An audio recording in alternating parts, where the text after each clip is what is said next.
Not only, by the way, human gave sacrifice. Absolutely not. Even the God of Islam, he gives sacrifice too.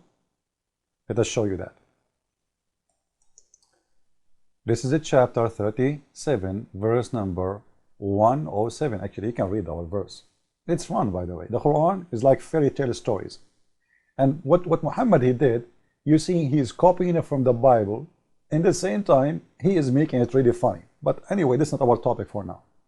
Look what happened here. Supposedly God, he ordered Abraham to sacrifice his son. If you ask Muslims, okay, why God he did that? He would say, well, it is about examining him. It's an examination for how obedient he is. You know, the idea of examination is not really too much good to me, simply because God, he knew the future, right? And he knew what will happen. So examination, you know, if he knew in the future anyway, so what the point of examination? Something you know already. But I will let it go, no problem. Let us assume that this was for an examination in a literate way. Now, why Allah, after he examined Abraham, and Abraham he wanted to sacrifice his son, etc., no problem, why Allah himself is sending a sacrifice instead of the son of Abraham? Listen to me carefully. Abraham, he want to kill his son. Okay, he showed obedience to God. God don't want that to happen. That's what the Bible actually says. That's wonderful.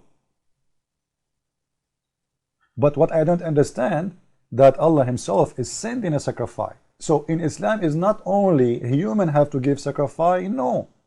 There is an exchange between the God and the man. And you will see in here what happened. Thou hast already fulfilled the vision, though indeed we reward those who do right. For was obviously a trial. It was what? A trial. And we ransomed with a momentous sacrifice. It was a great sacrifice. So Allah, what he did, he sent a big ram, like, you know, bigger than, you know, whoever you want. Allah himself is sending sacrifice. Okay, Allah is sending sacrifice for who?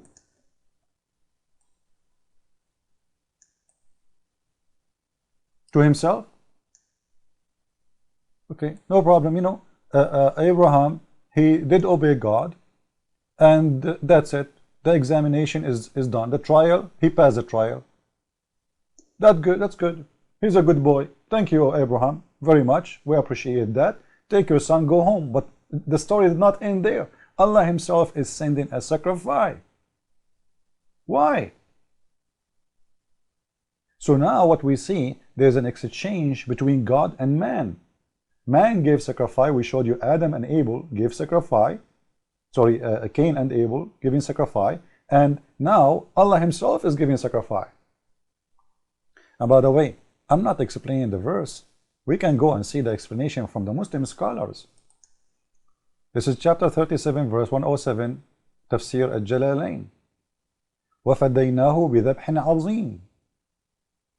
So Allah, it says, we ransomed. Do Allah need to ransom somebody? This is really funny. You see, in here, Allah still insists there must be a bloodshed. Because what for? What the benefit of this? Abraham, he cannot eat from this ransom. A ransom you give to God, you cannot eat it. And this ransom is called in Arabic بِذَبْحٍ عَظِيمٍ, which means a great sacrifice. Great? Azim is one of the names of Allah. How you can call a ram by the name of Allah himself? And listen carefully. This ransom is coming from where? It's coming from paradise. Allah himself It's a mighty sacrifice. Mighty sacrifice, not normal one. You know, mighty supposed to be connected to mighty God, right? Here we go. It's a mighty sacrifice from the mighty God. A mighty ram. This is amazing. A mighty ram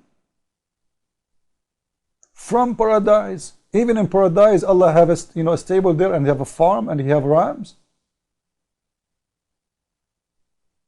You see, He did not send it from the earth, like He did not go to the stable of somebody and He kidnap a ram from there and He give it to Abraham. No, no, no. Allah, He sent it from His own storage house.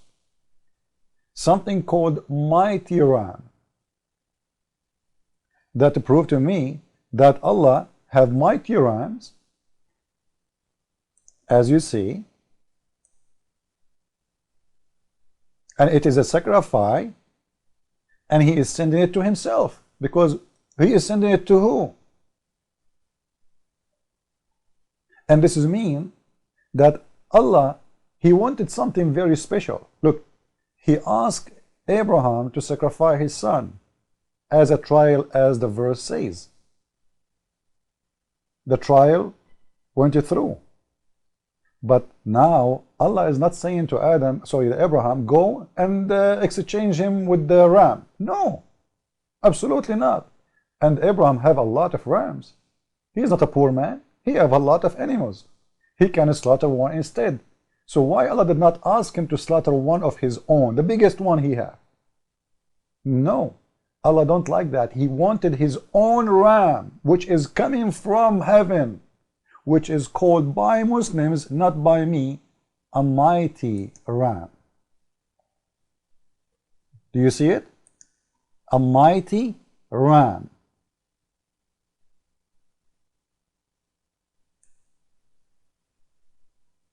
How a ram can be mighty unless this ram may be present or a symbolic for the coming Messiah? And it's coming from paradise, which mean, or symbolic for pure. It's a pure. So the one who will ransom you, look in here, ransom him. Who? The son of Abraham. And we are the sons of Abraham, and we are the sons of Adam. So the one who will ransom you is a ram called mighty ram, sent by God to ransom you. So do you understand, Muslims? When you speak about logic, this is your Quran. I'm not even quoting one verse from my book.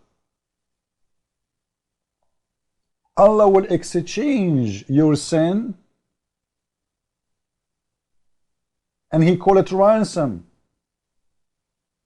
And that ransom is ransoming you from being sacrificed, which means to sacrifice that ransom instead of your death. What is the exchange in here happened? The death of the son of Abraham, which represent all mankind, and the death of the one who will exchange you, the one who will die for you.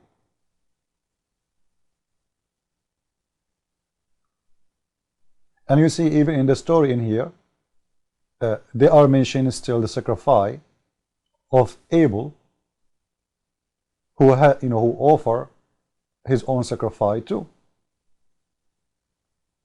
Christ is Lord, and nobody can save you except the Messiah. And by His name and the power of His name, you have salvation, not with the dead Muhammad. Follow the living Messiah, and don't ever follow the dead man. The dead man, he cannot save himself. He is in the grave. The living one, the Messiah, is the one we trust. Based on that, I say God bless you. See you soon.